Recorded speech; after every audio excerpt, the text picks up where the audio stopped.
যোনে হিতাধিকাৰী আছিল তেওঁলোকে অৰুণোদয় ৩ৰ বাবে নতুনকৈ আবেদন কৰিব লাগিব।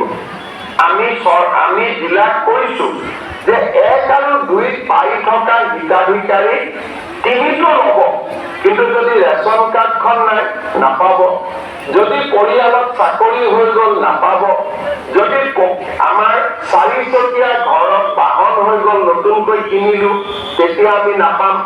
এই বিষয়ে মই আপোনালোকক বুজাব খুজিছো যে অৰুণোদয় ৩টো পাবৰ কাৰণে আমি কি কৰিব লাগিব। মই প্ৰথমতে কৈছিলো যে ১০,০০০ কৰি আমি এটা সমষ্টিত অৰুণোদয় নতুন হিতাধিকাৰী দিম আৰু পুৰণা হিতাধিকাৰীখিনিও সংখ্যাটো থাকি যাব।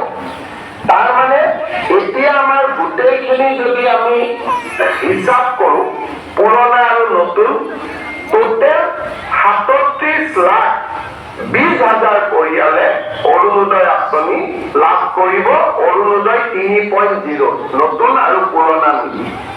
আৰু ইয়াত যদি আমি ১২৬ হৰণ কৰো, কম বেছি পৰিমাণে ৩০,০০০ পৰিয়ালে প্ৰতি সমষ্টিতে অৰুণোদয় লাভ কৰিব।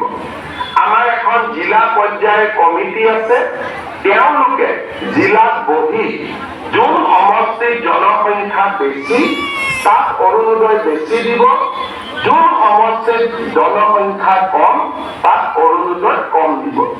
মই কাৰ্বি আংলং জিলাৰ নতুন এটা সমষ্টি হৈছে, তাত আমাৰ সৰ্বমুঠ লোক আছে ৯০,০০০।